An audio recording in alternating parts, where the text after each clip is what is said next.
Welcome students, welcome you arts academy class 12 political science chapter 2 दो द्रव्यता का अंत। Topic Soviet प्रणाली क्या थी, इसके ऊपर बात कर रहे हैं। आज इस टॉपिक की ये लास्ट वीडियो है, इसके बाद हम नेक्स्ट टॉपिक स्टार्ट करेंगे।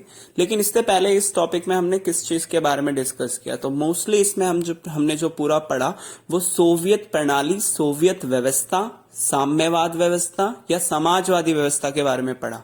उसकी शुरुआत कैसे हुई सोवियत संघ में, फिर शुरुआत के बाद उसमें उसकी विशेषताएं क्या निकली, ये हमने पढ़ा। और विशेषताओं के बाद हमने इसकी खामियों के बारे में भी विचार किया, उसके खामियों के बारे में भी पढ़ा। और इस टॉपिक में से ये सारे चीजें हमने क्लियर की। और इसके साथ साथ इसमें क्वेश्चन भी निकल के आता है। और इस क्वेश्चन क्या है, क्वेश्चन है दूसरी दुनिया किसे कहा जाता है। एक बार फिर से क्वेश्चन रिपीट करता हूं, दूसरी दुनिया किसे कहा जाता है। इसको एक और तरीके से पूछा जा सकता है, समाजवादी खेमे के देश किसे कहा जाता है। क्या समाजवादी खेमे के देश किसे कहा जाता है, यह भी पूछ सकता है। तो ये दो तरह के, मतलब दोनों का आंसर सेम ही है, तो ये क्वेश्चन इसमें से बनता है। तो इस क्वेश्चन के ऊपर अगर हम बात करते हैं तो इसका आंसर क्या निकलता है। आंसर, पहले क्वेश्चन को समझना जरूरी है कि दूसरी दुनिया किसे कहते हैं ये बताना है, या समाजवादी खेमे, समाजवादी मतलब कि साम्यवाद, यूएसएसआर, खेमे, खेमे मतलब हो गया ग्रुप, कि समाजवादी खेमे या ग्रुप या समूह के देश किसे कहा जाता है। कौन से ऐसे देशों को दूसरी दुनिया भी कहा जाता है और साम्यवादी या समाजवाद खेमे के देश भी कौन से देशों को कहा जाता है, इसके ऊपर बात करेंगे।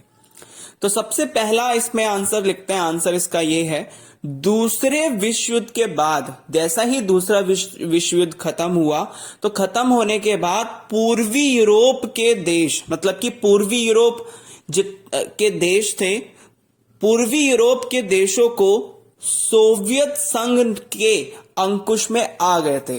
मतलब कि जैसे ही दूसरा विश्व युद्ध खत्म हुआ और दूसरे विश्व युद्ध के खत्म होने के बाद जितने भी पूर्वी यूरोप के देश थे वो सारे के सारे किसके नियंत्रण में आ गए थे, किसके कंट्रोल में आ गए थे, सोवियत संघ के नियंत्रण में आ गए थे। अब ये निकलता है क्यों आ गए, क्यों सोवियत संघ के नियंत्रण में आए। तो सोवियत संघ के नियंत्रण में इसलिए आ गए क्योंकि सोवियत सेना ने, कौन सी सेना ने, सोवियत सेना ने इन्हें फांसीवादी ताकतों के चंगुल से मुक्त कराया था।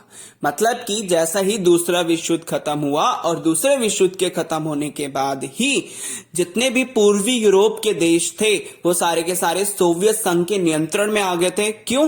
क्योंकि सोवियत संघ ने पूर्वी यूरोप के देशों को किसके चंगुल से मुक्त कराया था, किसके चंगुल से उसको फ्री कराया था, पूर्वी यूरोप के देशों को फांसीवादी ताकतों के चंगुल से मुक्त कराया था। फांसीवाद क्या है, इसमें यह निकल के आता है कि फांसीवाद एक तरह की विचारधारा है। आप ध्यान से इसको नॉर्मल समझिए कि फांसीवाद एक तरह की विचारधारा है और इस विचारधारा में क्या किया जाता है कि राज्य को सबसे ऊपर रखा जाता है और व्यक्ति उसके लिए कोई महत्व नहीं रखते।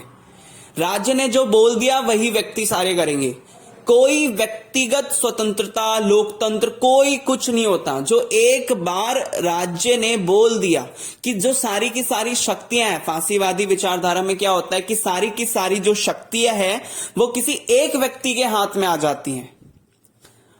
तो एक व्यक्ति के हाथ में आ गई तो वो व्यक्ति जो भी कहेगा वही सारी चीजें होंगी, जो उसके मन में आएगा वही वो सारी चीजें करेगा और मजबूरन वहां की जनता को उसका कहना मानना पड़ेगा। किस लिए? वो देश के हित के लिए। मतलब कि इसमें क्या होता है, इसमें राज्य के पास सारी शक्तियां होती हैं, राज्य जो करता है, राज्य जो बोलता है, तो उसको ये माना जाता है कि वो राज्य के हित में है, देश के हित में है, व्यक्ति के हित में, चाहे वो हो ना हो, व्यक्ति को उसको मानना पड़ेगा, चाहे वो चीज गलत ही क्यों ना हो। अगर एक बार राज्य ने जो बोल दिया तो बोल दिया, उसको पूरी की पूरी जनता को वो मानना ही पड़ता था। इसमें ना लोगों को कोई शक्ति प्राप्त, ना उनको स्वतंत्रता। अगर हम दूसरी विचारधारा की बात करें, उदारवादी व्यवस्था, या फिर मीन साम्यवादी व्यवस्था। तो इसमें क्या होता है कि इसमें व्यक्तियों को ज्यादा स्वतंत्रताएं दी जाती हैं। उदारवादी व्यवस्था में ज्यादा से ज्यादा किसका समर्थन किया जाता है? लोगों की स्वतंत्रता में, लिबरलाइजेशन या लिबरलिज्म। तो ये सारी चीजें किसमें फोकस किया जाता है? व्यक्तियों की स्वतंत्रता पे फोकस करती हैं विचारधाराएं। लेकिन अगर हम फांसीवाद की बात करें तो फांसीवाद में क्या होता है? लोगों की कोई व्यवस्था या लोगों को कोई भी महत्व नहीं दिया जाता, जो और शक्ति किसी एक व्यक्ति के हाथ में आ जाती है और वो व्यक्ति जो बोलता है पूरी की पूरी जनता को वही करना पड़ता है। तो ये बहुत ही बेकार विचारधारा थी।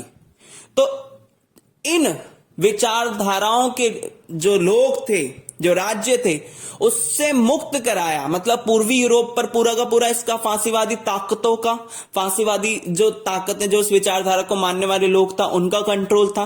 तो सोवियत संघ की सेना ने क्या किया? इन सारे के सारी फांसीवादी ताकतों को हराया। और हराने के बाद अब क्या होता है कि जब भी कोई नया देश बनता है, या पूर्वी यूरोप के सारे देश फ्री हो गए। कैसे फ्री हो गए? कि वहां पर जो पहले सिस्टम चल रहा था वो फांसीवादी ताकतें चला रही थी, और फांसीवादी ताकतों के चलाने के बाद अब वहां पे उस देश को, उन देशों को चलाने के लिए कोई ना कोई व्यवस्था की जरूरत पड़ेगी, कोई ना कोई सिस्टम की जरूरत पड़ेगी। जैसे हम एग्जाम्पल में माने, भारत के एग्जाम्पल से हम ज्यादा समझ सकते हैं। क्या हुआ? 1947 से पहले भारत पर किसका नियंत्रण था? अंग्रेजों का। अंग्रेज सारी व्यवस्थाएं चलाते थे अपनी मर्जी से, जैसा भी वो काम करते थे। लेकिन 1947 के बाद क्या हुआ? भारत को एक व्यवस्था चाहिए थी ताकि वो अपने देश को क्या कर सके? चला सके। अब कोई सिस्टम होगा तभी तो देश चलेगा। फिर क्या की गई? फिर यह किया गया कि भारत में पूंजीवाद और साम्यवाद दोनों का मिश्रण करके अर्थव्यवस्था, मिश्रित अर्थव्यवस्था निकाले गई। इससे देश को चलाया गया। तो ऐसी ही सेम स्थिति कहां पे होगी थी? पूर्वी यूरोप के देशों में होगी थी। जब सोवियत संघ ने पूर्वी यूरोप के देशों से जो फांसीवादी ताकतें थी उनको हटाया, तो हटाने के बाद क्या हुआ? हटाने के बाद यह हुआ कि अब उन देशों को चलाने के लिए कोई ना कोई व्यवस्था तो करनी पड़ेगी। और उनको मुक्त किसने कराया? सोवियत संघ ने कराया। तो सेम वहां की जो राजनीतिक और जो सामाजिक व्यवस्था थी उसको किसके रूप में ढाला गया? सोवियत संघ के रूप में ढाला गया। मतलब सोवियत संघ में जो व्यवस्था थी, साम्यवाद, समाजवाद, उसके रूप में ढाला गया। तो यही इसमें निकला कि दूसरे विश्व युद्ध के खत्म होने के बाद पूर्वी यूरोप के जितने भी थे वो सोवियत संघ के नियंत्रण में आ गए थे। क्यों आ गए थे? क्योंकि सोवियत संघ ने उनको फांसीवादी ताकतों के चंगुल से मुक्त कराया था। और इन सभी देशों की, जितने भी पूर्वी यूरोप के देशों थे, इन सभी देशों की राजनीतिक और सामाजिक व्यवस्था को, जो इनकी जो पॉलिटिकल और जो सोशल सिस्टम था, वो राजनीतिक और सामाजिक व्यवस्था को सोवियत संघ की समाजवादी प्रणाली में ढाला गया। तो इसमें यही निकला कि जब वहां पे फांसीवादी ताकतें चली गई थी, हटा दिया था सोवियत संघ ने, और सोवियत संघ ने उन फांसीवादी ताकतों को हटाकर वहां पर अपनी ही राजनीतिक व्यवस्था लागू कर दी और सामाजिक व्यवस्था लागू कर दी। तो वहां पर समाजवादी प्रणाली लागू कर दी। कहां पे कर दी लागू? पूर्वी यूरोप के देशों पे। और इन्हीं देशों को, इन्हें ही समाजवादी खेमे के देश या दूसरी दुनिया के नाम से जाना जाता है। तो पूर्वी यूरोप के देशों को दूसरी दुनिया कहा जाता है और इनको समाजवादी खेमे के देश के नाम से भी जाना जाता है।